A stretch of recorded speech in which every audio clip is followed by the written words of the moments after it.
Okay, good morning, everyone, and thank you so much for joining us today. My name is Shahida, and I'm the Director of Operations at the Helena Kennedy Foundation. A very warm welcome to you all. This week we've started Career Ready Week, and today is a second session to help you in your career development, whatever stage that may be at.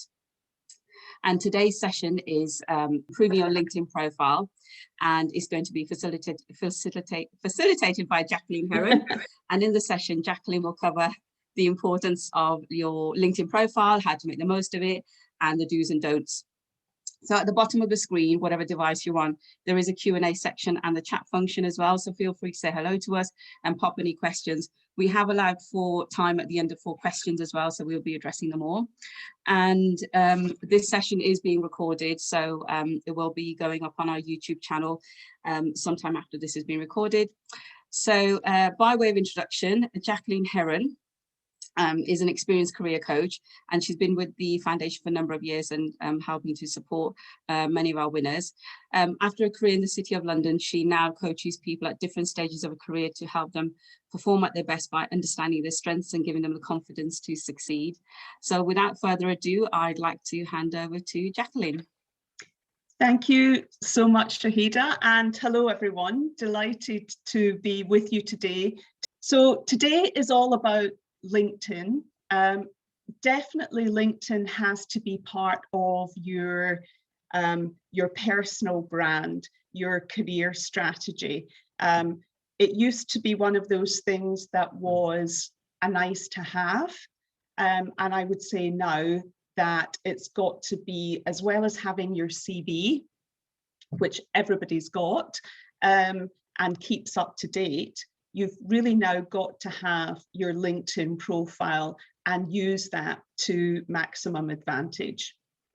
So what we're going to do this morning is we're going to look at how to make the most of your LinkedIn profile. So this is for people who may have a LinkedIn profile, not quite sure how to make the most of it, or are looking to set it up in the first place. There are lots of things we can do. There are lots of courses on maximizing LinkedIn, but this is really for those of us who are at the earlier stages of being involved with LinkedIn.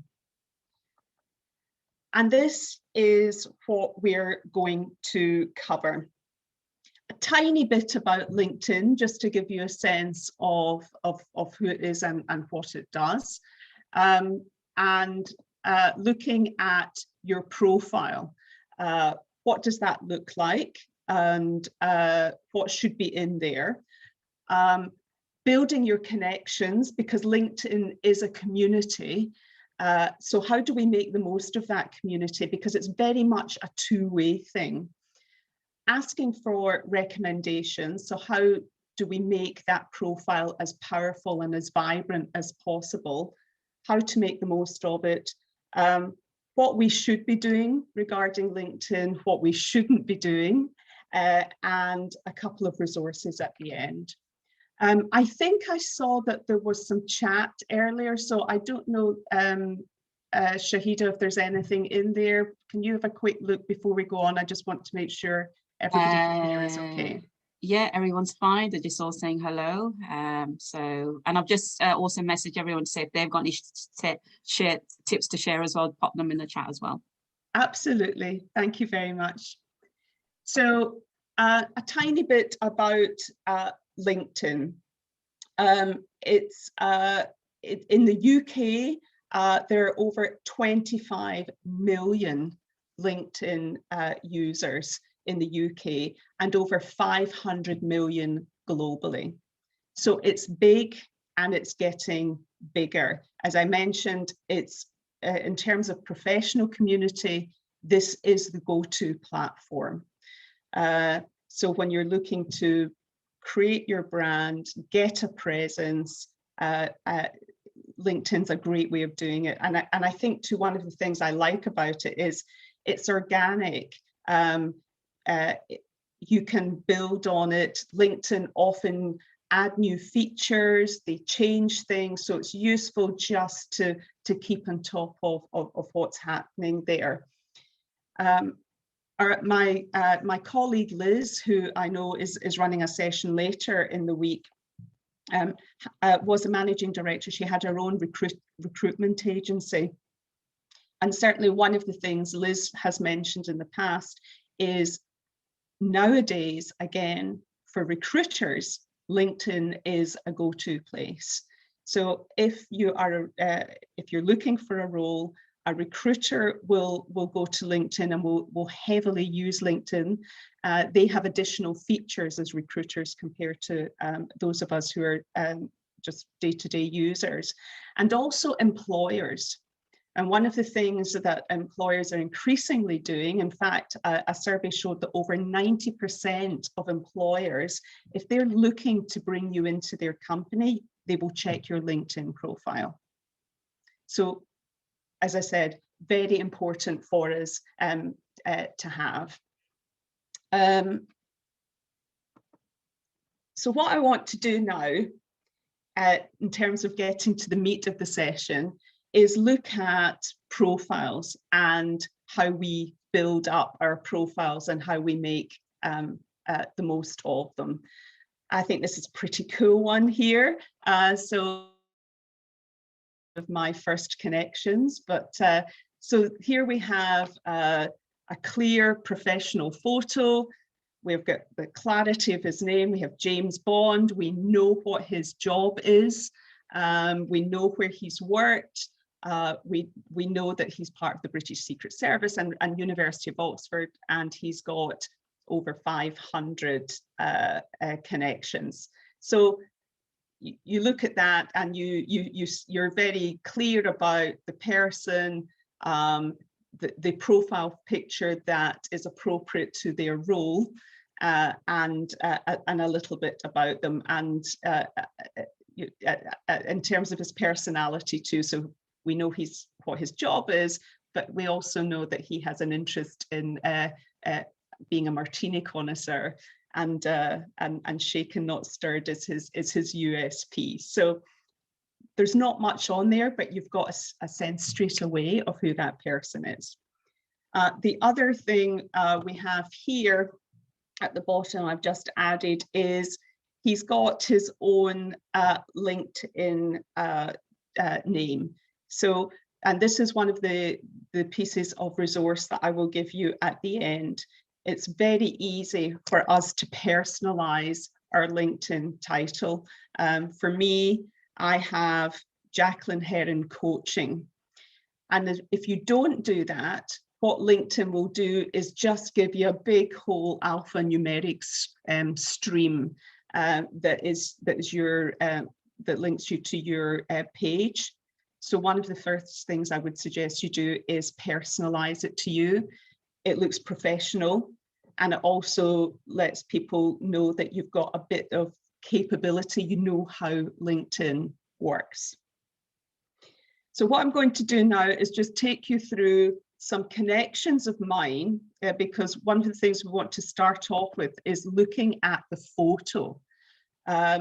It's really important to have the right kind of photo to support your LinkedIn profile. It's one of the things that brings it alive, that makes it personal. You know, people get a sense, if you're a recruiter, if you are an employer, you might not have seen the person yet. You see that photo and that gives you an indication. So it's very powerful. And what I've done in the next few slides is, these are all first connections of mine. So these are people in my network, and I've pulled their profile heading to give you a sense of what that looks like. And you can get a sense as you go through this of what works for you and what doesn't. So if we look at Adam, the thing that I think works very well here is that he's smiling, he's approachable, friendly. And the thing that particularly works here is that that's a great photo for the kind of job that he does. As you can see, Adam is a client relationship assistant at the CPD Standards Office. So the fact that he's client relationship means that working with people building relationships, having a rapport is important to him being good in his job. And he's got the photo that supports that. That makes you want to connect with him and feel that you can build a relationship with him. Behind Adam's photo there, you'll see that blue banner. That banner is something that's personalizable too. Is personalizable a word? But you know what I mean. We can make that banner work for us. That's the default banner that you would get, unless you put your own picture there. And we'll see what some of that looks like in a moment. Now let's look at Charlie. I don't know what you think of Charlie's photo, but this looks to me like a man who's not really given LinkedIn that much thought. The interesting thing here for me is that he's a headhunter in the pensions industry. You'll see a lot of the examples I show are from the financial services industry. That was my background before I became a coach. So a lot of my connections are from that industry.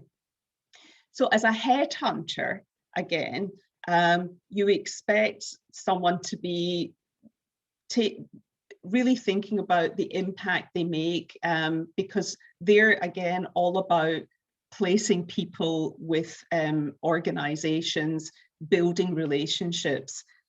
And I just don't think that photo hits the mark. I don't know what you think. The photo, I think, shouldn't take up more than about 70–75% of the space. So he's far too close to the camera there. So for me, that doesn't work. I don't think it's that professional. And if I was looking for a job in the pensions industry, it would make me think twice about connecting there, because he hasn't put thought into his photo. So small things make the difference, I think. Let's look at Jade. Again, I think that's a very a good photo. It's very pleasant. It's a nice photo of her. But for me, the interesting thing to point out is a bit of a disconnect between the photo and her job. So that photo, as you can tell, is at some kind of event. It's not, if you look at her job title, it's governance and oversight at an insurance company. So that's a very traditional professional job. And yet her photo is a little bit less formal. And again, depending on the kind of job you're interested in, that might be perfect. If Jade was, say, an events manager at a company, where being in an event and surrounded by people, say, networking, as she clearly is there, that might be the perfect photo. But if Jade is presenting herself as a governance manager, an insurance company, then for me, there's a bit of a disconnect there between her photo and the company that she's working for. So my point, as I say, is really think about what you're trying to show your audience in your photo. This for me suggests it's almost not worth having a LinkedIn profile if you don't have a photo. So Joe hasn't put up a photo there at all. And that's an absolute no-no. If you're going to have a LinkedIn profile, having a photo is a prerequisite. And again, I think if you are a potential employer or recruiter, you've got a lot of people that you're interested in. You've got a lot of people that you're sifting through their CVs or their LinkedIn profiles. You're almost looking for reasons not, to exclude people. And not having that photo might be a good reason to do it. So she's missing a big opportunity there. This to me is a profile that really works. So Shope has a great photo. It's powerful, it's very clear. He looks very professional. Again, professional, but there's a bit of slight informality because he's wearing a t-shirt rather than a shirt. So there's that kind of smart, casual look about it, about his approach. And that is probably spot on in terms of how he wants to come across and the kinds of clients that he's looking to appeal to. The other thing that Shopi's done is made use of that banner that I mentioned. So he has a company called Mindset Shift, and his focus, as you can see, is on growing leaders, shaping culture. So he's using his brand, his company, to reinforce what he does. So really professional, quite you know, it's not overly complex, but it hits the mark. And then look what we've got here. We have Shahida's. I'm looking at Shahida there. And another powerful profile. And I think what I wanted to show here is that we can all bring our personality to our profile. So you've got a great photo there of Shahida. But for me, one of the things that I think I know about Shahida is the importance of nature. So that wonderful blue sky and blossom just invigorates that profile. It makes you smile, and it says something about her. It reinforces personality. So that gives you a flavor of that immediate impact there in terms of photos. I'm now going to look at the About section. And when you think of your profile at the top of your CV, that's the opportunity that helps you bring out your personality, because we can see all of your qualifications, we can see all of your work experience, but this pulls it out and gives you an opportunity to stand out from the crowd. We'll go through some of the things that I think make this powerful. Of course, it's got to be personalized to you. It's got to be yours. But this is quite a good template if the About section is something you've still got to build up.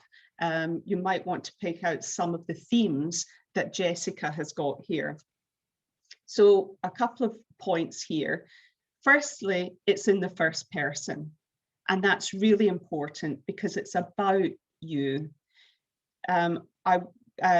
Don't write your About section in the third person. So she could have written, Jessica is a research scientist, blah, blah, blah. It depersonalizes it immediately. And to me, when I read something in the third person, it also suggests that somebody else may have written it for them, like their marketing department or something. The things that come out here is straight away, we know what she does. We know she's a research scientist. We know she's involved in neuroactivity. We've got her expertise. So this is my job. My particular expertise is around these particular areas. The next thing is we know what motivates her. I enjoy generating new ideas and devising solutions. So that's powerful. We know what other people think of her. My colleagues would describe me as. So giving a little bit of feedback. And then the final bit, which is really powerful, is what am I looking for? Currently, I'm seeking opportunities that will allow me to do X, Y, Z. So that format, obviously, as I say, the detail will be different for all of us, but that's a really powerful format. So you might want to look at that as you think about building out your section here of your profile. What I would also suggest is when you do this, make sure that you're in the right frame of mind to do it. Make sure that you're feeling confident, make sure you're feeling positive about yourself, because if you're doing it at the end of the day and you're tired and you think, oh, I've got to get this done, that's going to come out in your profile. That will come out in some of the language you use. So approach this when in the right frame of mind, when you've got the time to do it and you're feeling confident. The other great thing, of course, about LinkedIn is that, as I mentioned earlier, it's organic. You can add to this at any time. You can take things away from it. I know that I look at my section, my about section, quite often. If I'm interested in being involved in a particular type of coaching, I might bring that into my about section. If I no longer want to do a particular kind of work, I will take that out. So make sure that you're going in and using it and it reflects what you're looking for at any particular point in time.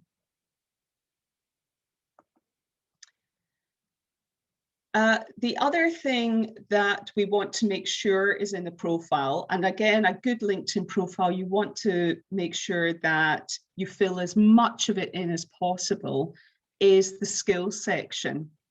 And LinkedIn calls skills specialities. They make it easy for us. So when you go into that section, there's a drop-down box, and it's easy for you to click on social media or design or whatever. So for me, all of mine is around work that I do within the coaching space, and I do a lot of work around resilience and career coaching. So I've got those keywords in there.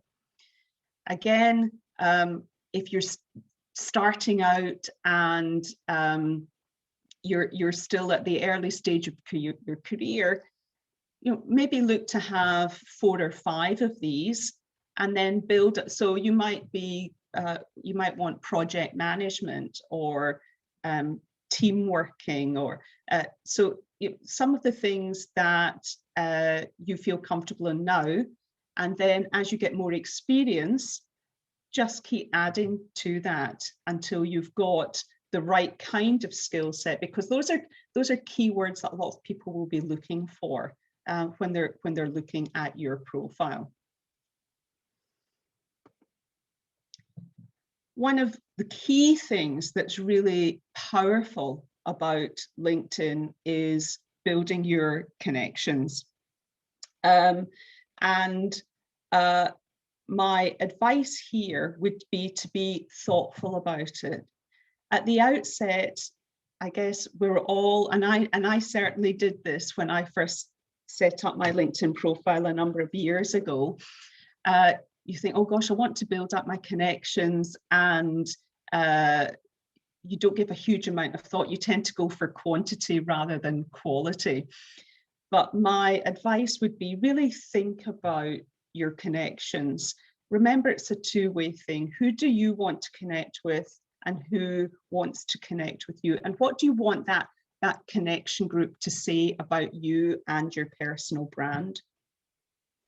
So as you become more experienced, for example, for me as a coach, one of the things that regularly comes into my connection inbox or connection requests are lots and lots of people who offer to sell me this great sales process that will guarantee me hundreds of thousands of pounds and tens of thousands of clients if I connect with them. Well, for me, that's not how I run my business. That's not the kind of business I want. I delete those connection requests because they're not adding value to me, and it's not saying anything about my personal brand that I want to support. So think about the kind of industries you're interested in. Think about, as you're building up, who knows you, that it might be Shahida, it might be a tutor, it might be a mentor you've had, it might be a teacher, it might be a lecturer. So people who know you, look to them to connect with, and then build out from there. So for example, today, you might have seen some, you might know some of the other people who are joining, so perhaps connect with them or connect with other HKF alumni as part of this. So giving it some thought. Again, also think about how you do it. LinkedIn makes it really easy to make a connection request. All you do is press a button. However, if it's me and I get a random connection request and I have no idea who that person is, I would usually delete it. There's an etiquette here. It's like good manners and courtesy anywhere. If you personalize it, it makes all the difference, and you're much more likely to have your connection request accepted, and vice versa. If that comes into you, if someone says, we were on the same webinar and I saw you made a comment on XYZ and I thought that was interesting and it would be good to connect. It's no more than a sentence or two, but it makes the difference, and it reinforces the benefit of having that connection. And we know that if that comes into your inbox and someone has taken the trouble and the time to make that request and personalize it, that makes you feel differently about it. You will also see if someone makes a connection request where you've got other connections in common. And again, if I see that, then I'm more likely to accept that connection request. So start off small, we all do, but really think about your community, the connections you want, and don't just randomly accept everything if that's not what you want for your personal brand. And if you are making a request, personalize it.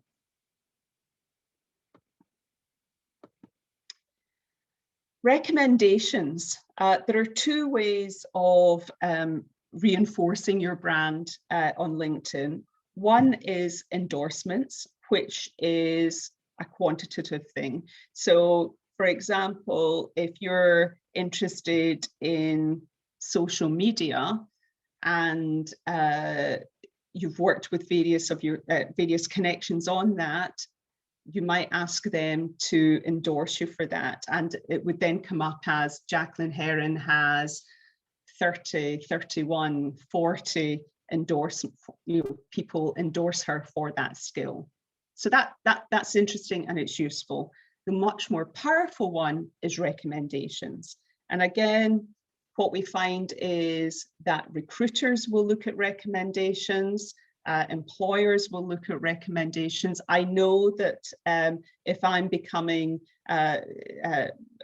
linking in with someone and I might be interested in perhaps doing some work with them, I will look at their recommendations. And this is text.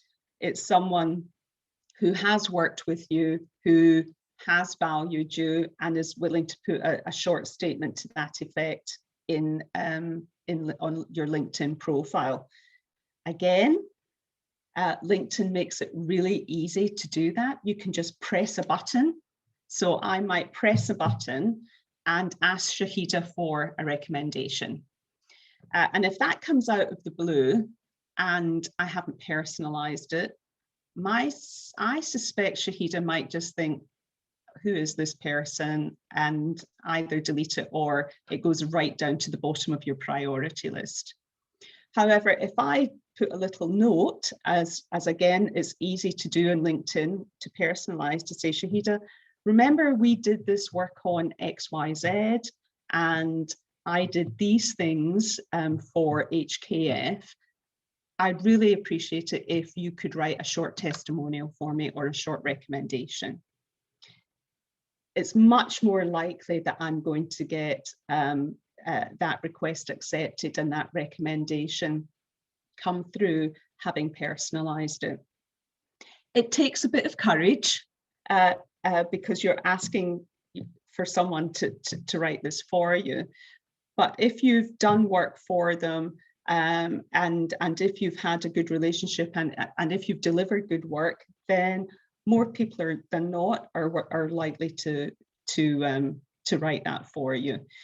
If you can make it easier by saying, here's what I did, and maybe 2 or 3 bullet points, then that makes it easier for them to write the recommendation.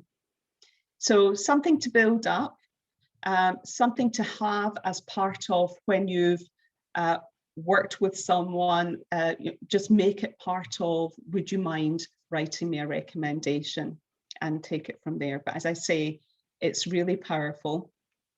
The other thing I would suggest is making sure you keep it up to date, because often I will go into a LinkedIn profile and someone's got recommendations from 5 years ago and nothing since. And I think, oh, so what's going on there? Are they still in this kind of industry? Are they still in this business? So keep refreshing that. So even if you have 1 or 2 a year, it just shows that you're still involved in your business and you're still vibrant and in that community and in the kind of work that you do. So making the most of LinkedIn and being actively involved in it, start simple, especially if this is relatively new to you. So a toe in the water exercise is just looking through the posts that you will see coming into your feed and liking them if you do like them. And that's a nice start, and that's an easy start. So, and you get a choice to like or celebrate or think that's insightful. So just clicking on one of those starts to get you connected and involved with that LinkedIn community. The next thing would be to add comments. So again, Shahida posts quite a lot on under HKF. You might want to put some comments on that. That was a really interesting post. Thank you for sharing. Or have you also read this? So again, keep it simple, but LinkedIn likes it when you interact with the community.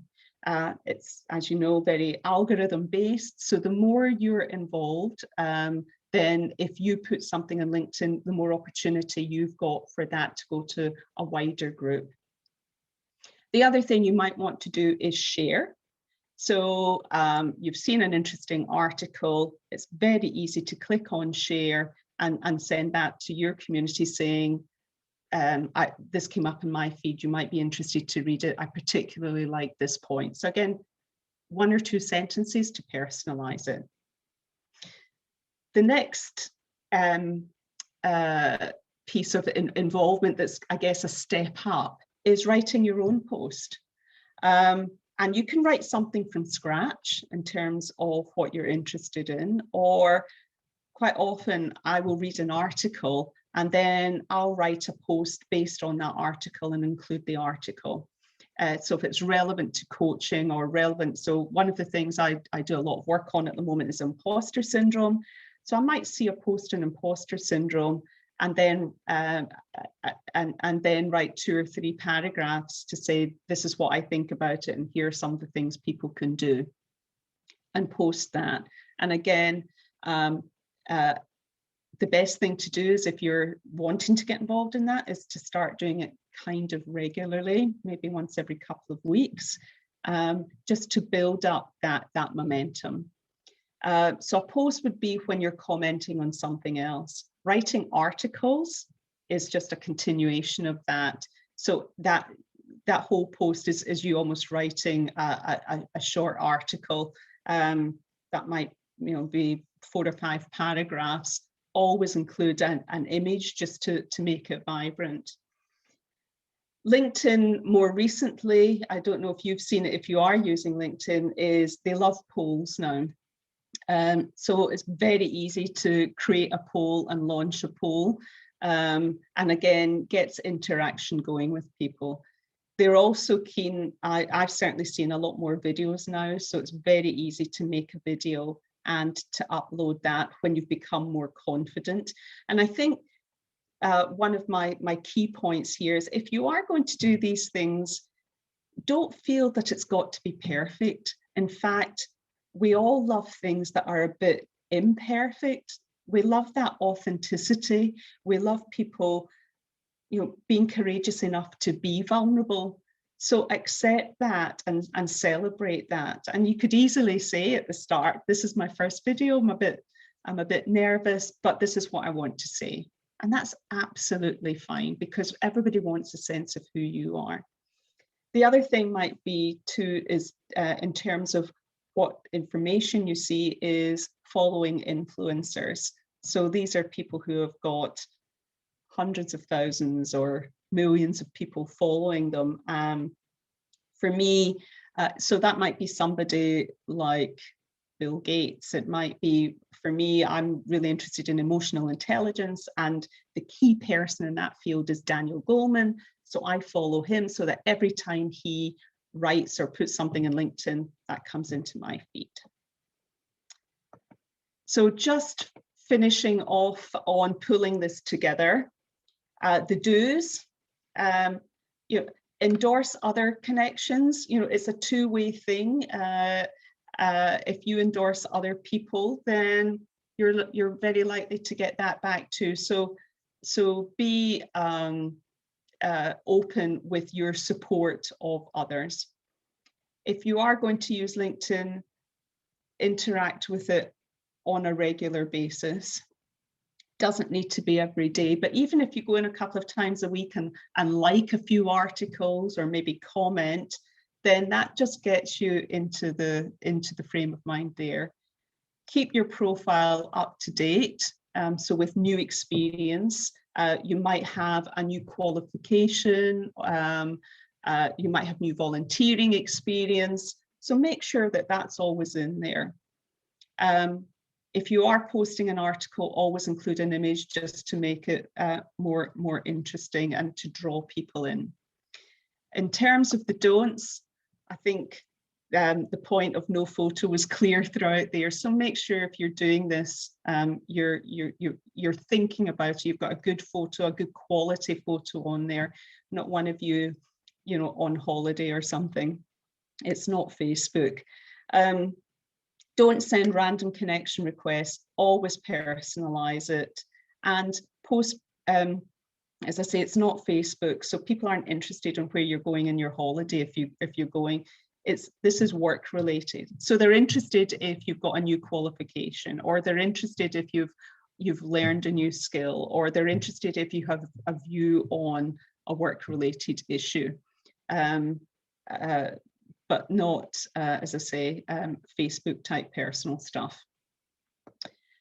I'm just finishing off here with a profile of, again, as you can see, this is an insurance one. And the reason I've chosen Ethan is that he's in his early to mid 20s. He's not a graduate. He joined the insurance sector as an apprentice. But he has really, and I'm choosing him because he is at a very early stage in his career, but he has really benefited and made the most of LinkedIn. He's got a great photo. He's got a banner of the city, which kind of fits with his role. He's got lots of connections. He does a lot of volunteering. So if you look at his profile, it's a very rich profile for someone at an early stage in their career.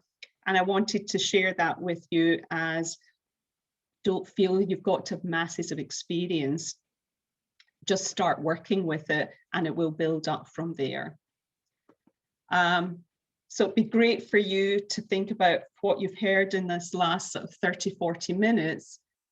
Think about one thing that you can do to either start your LinkedIn profile or to make it even stronger than it is and to build on it. So just, scribble something down for you to take away. Those are the resources I mentioned, how to customize your name, and also there's some really nice tips in there about a better LinkedIn profile. So that's our time for today. I'm happy to take any questions or hear any comments. Shahida, anything coming through from people? Yeah, we've had a few questions. Whilst I'm going through the question, you know, the 2 links that you've mentioned, would you mind popping them in the chat? And then they can access those. So one of the first questions is, when would be the best university student to create a LinkedIn profile? The best time for a university student? I would say